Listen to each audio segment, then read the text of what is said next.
سوال راکړل شوی دی چې قرباني والا کس د قرباني کېدو نه مخکې وفات شو د هغې دپاره څه حکم دی؟ نو که چېرې قرباني والا کس د قرباني کېدو نه مخکې وفات شو او هغه مالداره و، یو مالداره سړي د ځان دپاره قرباني اغوستې وه او د قرباني کېدو نه مخکې دا سړی وفات شو،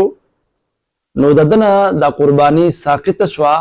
اوس چې د ده کوم د قرباني د څاروی دی دا د وارثانو حق دی، وارثان یې په خپل منځ کې ځان دپاره تقسیمولی هم شي. که چېرې وارثان داسې دي چې هغه وایي چې یاره موږ دا قرباني چې کومه ده دا د خپل میت د طرف نه د هغه لپاره دا قرباني کوو، نو دا ډېره بهتره خبره ده. خو د هغه نه دا قرباني ساقط شوه، په وارثانو باندې د هغه قرباني لازمي نه ده. که چېرې یو غریب سړي هغه ځان دپاره قرباني څاروی واخیستو، د قرباني کېدو نه مخکې هغه وفات شو، نو اوس په وارثانو باندې دغه قرباني چې کومه د اغوستې ده دغه قرباني کول لازمي دي، ځکه چې په ده باندې قرباني کېدل لازمي نه و او د په ځان لازمي کړه، نو دا په شان د نظر شوه او نظر پوره کول بیا لازمي دي. دغه وارثانو له پکار دا ده چې د غریب سړي کوم قرباني اغوستې ده دغه قرباني د لپاره کول دا لازمي